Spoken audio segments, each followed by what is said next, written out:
The book Horizon of My Himalayan Dawn was written in a period when India was looking forward for a development side by side, keeping the heritage along. Transcendental meditation and yoga were being started to be practiced worldwide, wherein the spiritual gurus of our nation took a vital role. In this period, Maharshi Mahesh Yogi was pioneering in this field when Dr. Patsani, while helping his guru propagating yoga and transcendental meditation across 120 countries worldwide, Patsani at that time had written this wonderful book based on Himalayas, which is believed to be the place of Lord Shiva. Possibly that is the reason why it is being felt to recite for the third time, and am today reading another important aspect of this poetry. O Himalaya, can I be the golden ring to your sweet infinite finger? Can I be the red stone on the whole body of your mountain? May I be your garment of joy and peace in your ever-dazzling complexion, your unfaded garlands alike, the sweet bliss. Ganga chants your unspeakable magnanimity. I exist, I separate from universe, the seed of all suffering, hunger, sorrow and misery. Then why you won't go old winter from the poor innocent corridor where the color of life reflects in the prism of tears on the cheeks of nature, the open roof of hut where moon shelters, the shades of ignorance rest. O winter, in the empty earthen pot of hunger, you will be drowned. You are the guest of nature.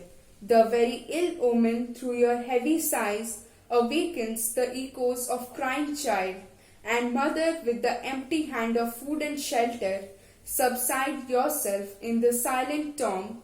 The laws of nature prepared the spring to swallow you.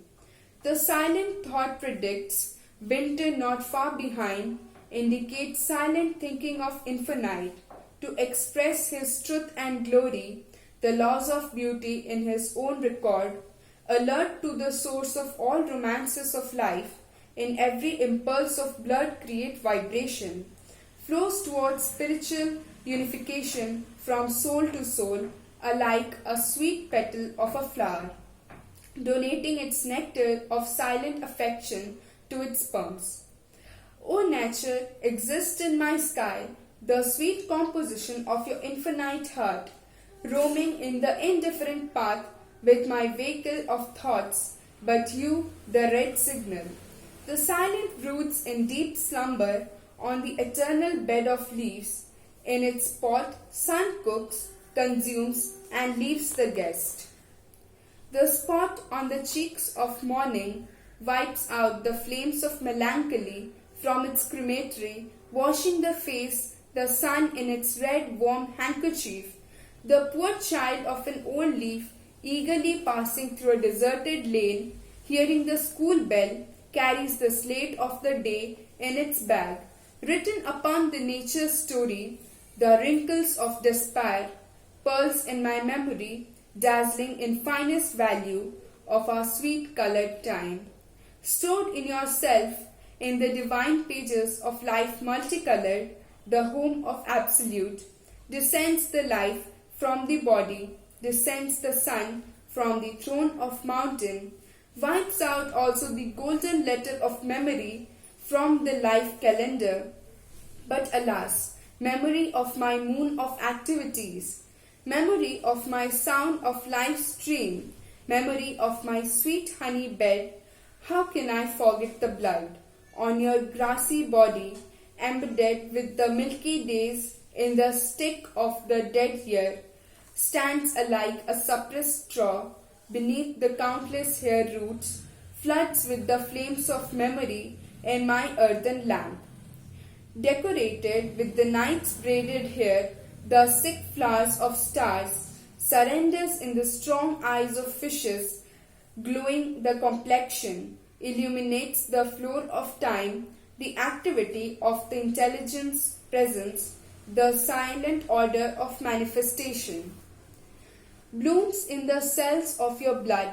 I am observing the twilight of sad evening, a light-colored color in your dark feet, O nature, shedding the bliss of moonlit night, carrying the slumbering earth, its dreams, its desires, and myself a delicate stalk on your cactus complexion.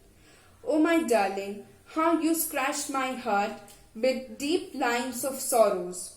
Divine light of natural soul, compound of the cell, structures the absolute manifested value of invaluable value of sublime goal, your reddish blouse of the sky observes the light of enlightenment, lighted the lamp of my agonized heart, the manifested dynamism of your body is like stretched bow, myself putting the arrow of tender desire for touching the target of infinite union, accomplish more and more of our sublime eternal love.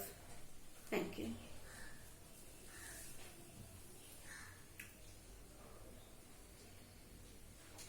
It's a wonderful recitation by Shweta Verma. And those days, while I was meditating in the Himalayan caves, and also incited by my Guru, His Holiness Maharishi Mahesh Yogi. That time was the leading sannyasi, rishis, maharshis, known throughout the world also. I was so fortunate touring with him, moving with him. On the Himalayan ranges, I was witnessing the silence, the mute. One can enjoy the Namami, Shamishan, Nidman, Rupam, Vibhu, Vyapakam, Brahma, Veda, Swarupa, Nijam, Nirigunam, Nirivikalpam, Niham, Chidakasam, Makasam, Vasam, Bhajeham.